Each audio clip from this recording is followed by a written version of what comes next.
So again, we find ourselves in a position where we're talking about treason. That's when a government or an individual within it acts against the best interest of the people. It is considered treacherous because they're incapable and failing to uphold their duty to the citizenry.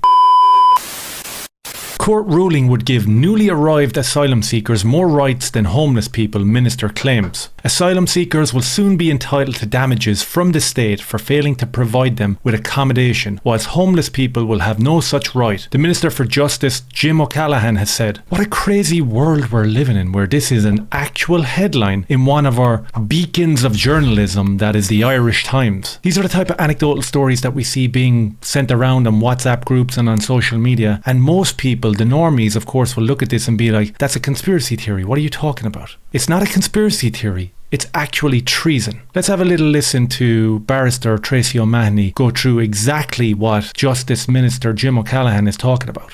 On the 16th of July 2025, the Minister for Justice, Home Affairs and Migration, Jim O'Callaghan, gave a speech to the Institute of International and European Affairs on, amongst other issues, migration, where he made two very important points. One, he stated that the right to claim asylum is one that should be protected, but that the right to claim asylum does not equate to a right to asylum. But that if a person is genuinely in fear of persecution, Ireland is here for them. He then went on to say that if a person is not in fear of persecution, but wishes for a better life for themselves, that this is also legitimate, but that they must use or work visa laws instead of our asylum laws to enable them to seek an economically better life for themselves in Ireland. Fleeing persecution, that's a very vague term. We saw it being used recently when one of these migrants who was fleeing persecution in his homeland was here in Ireland, and he had the usual, accommodation paid for, he was getting his groceries paid for, he was getting a supplement from the government every week to live on, and he was in the process of moving his wife and two kids over to Ireland to join in with the scam. And what was the exact persecution that he was fleeing from? It was, wait for it, it was because he was gay. Nice. So how long are you living in Letterkenny? It's 5 months now. Okay, and what brought you to Ireland? We are asylum seekers. Okay, so you're fleeing war. Excuse me? Are you fleeing war? Yeah, persecution. Prosecution? Yeah. Where? Nigeria. There's war in Nigeria? No, it's a sexuality thing. Sexuality? Yeah. Sorry, I don't understand. Where I come from, if you are bisexual or homosexual, you get killed. So you're gay? Yeah, you have to take off, yes. Okay.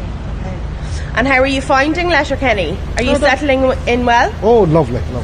Okay. Are you working? Not yet, still looking for. Okay. And where are you staying? It's just beside the McGettigans over there. And all paid for? All sorted by the government? Government, yes. Great government. Oh, fantastic. This is the land of Tien and Og. 1,000 welcomes. Yes, Kukulin said come and we're here. And you're out on a Saturday night? Oh, but of course, we're going to have fun out there. You're happy in Ireland? This is Erin. And have you got family at home? Oh, yes, I do. So what have you got at home? And my wife and two kids, two sons. Your wife and two sons? Yeah, the mighty Hercules and the mighty Spartacus. But you just said you were gay. Huh? Yeah, you just said you were gay. Bisexual, yes. Oh, okay. Yeah. Bisexual meaning you eat the snail and then you eat the meat, no? Right. It was because he was gay and he was being persecuted in his own country. So he decided to pop over to Ireland, avail of all the free shit, and whilst availing of it, decided to fly his wife and children over here, even though he is talking about being persecuted for being gay. How overt is the scam? That was one instance of many, I would imagine. He further went on to say that we need to develop the existing and new pathways to allow people who want better lives to come to Ireland to study, join close family or work to meet our skills needs. We need to adjust the existing protocols for foreign people to come here as an economic migrant to have a better life than to come here and to essentially make a complete balls of the hospital and health system, have a face on them every time you go into the hospitality sector as if they're better than you. Oh yeah, and God forbid that you're in the construction business, because that's wiped out by these exact protocols that we need to develop and improve according to Big Jim here. The second point made by Jim O'Callaghan in this speech is that on the 10th of April 2025, 2 persons claiming asylum in Ireland secured an Advocate General opinion stating that Ireland cannot avoid a claim for damages where it cannot provide accommodation to asylum seekers, by claiming that we do not have enough accommodation due to large numbers of people arriving. O'Callaghan went on to say that if this opinion is upheld by the Court of Justice of the European Union, which he feels it will mean that asylum seekers will be able to claim damages from the state if any one of them are not provided with state accommodation. Whereas Irish people on social housing and homeless lists, meaning all 15,000 of them, will have no right to damages. My comment on this is, the EU are on the brink of creating a 2-tier housing system where asylum seekers will be able to sue the Irish state if they are not provided with accommodation immediately upon entering the country, while homeless Irish people can effectively be left to die on our streets or remain on housing lists for years with no recourse whatsoever to the courts. Spot on there by Tracy O'Mahony, and you can pop over to her Twitter there and give her a follow. She does absolutely amazing work. Very interesting, isn't it? In terms of antagonising the people, allowing the floodgates to be opened and for mass numbers of these people to roll in here, not just illegally but legally, is absolutely vile and treacherous to the people. With these sort of developments and headlines, what these people are expecting is that the majority of people won't pay attention, or they will just dismiss it as conspiracy theories that are getting brandished about online. And if these scumbags actually had their way, they would not only arrest you but imprison you for telling the truth like this, deeming it to be instigation, misinformation and all the rest. So they're banking on the fact that normal people are not really going to read that headline or not really going to watch videos like this. These are the same people who could quite possibly be on housing lists for 10, 15 years. And I know them myself. I know plenty of people that are on a housing list, that are living in their parents' house, that are living in box rooms and hostels. It's not a common occurrence to encounter someone who has no place to live now. Overwhelmingly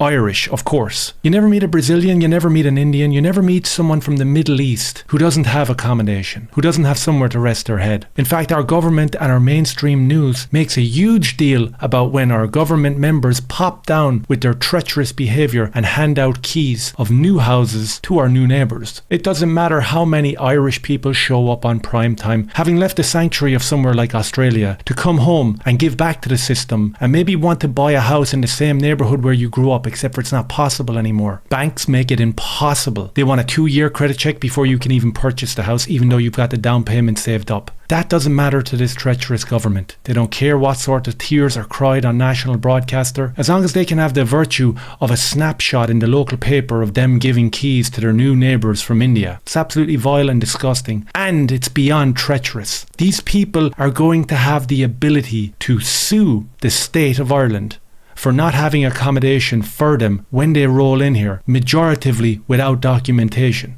So just another burden on the taxpayer here in Ireland. You complain every day that your groceries are gone through the roof. It's so expensive even to do a weekly shop. Electricity? Forget about it. That's gone through the roof. Almost unaffordable. Heating your house? Climate activists have that shut down. Tax for your car, tax for your house, income tax, PRSI, universal social charge. The amount of taxes that we pay just keep going up and up and up. The quality of life goes down. But I guess we can all sleep safely in our bed knowing that all that tax money that's been ripped out of our wallets is going towards not only housing migrants and housing our new neighbours, but if by chance they don't have a brand new 3-bedroom house and the keys ready for them, now they're going to sue the state and we're going to have to pay them compensation. Let's hope the normal people wake up. Let's hope this message is shared far and wide. And let's just hope that we can get to a position where we don't have a treacherous bunch of scabby rats running this country. Let me know your thoughts down below. Maybe hit like, subscribe and share if any of that made sense. Cheers.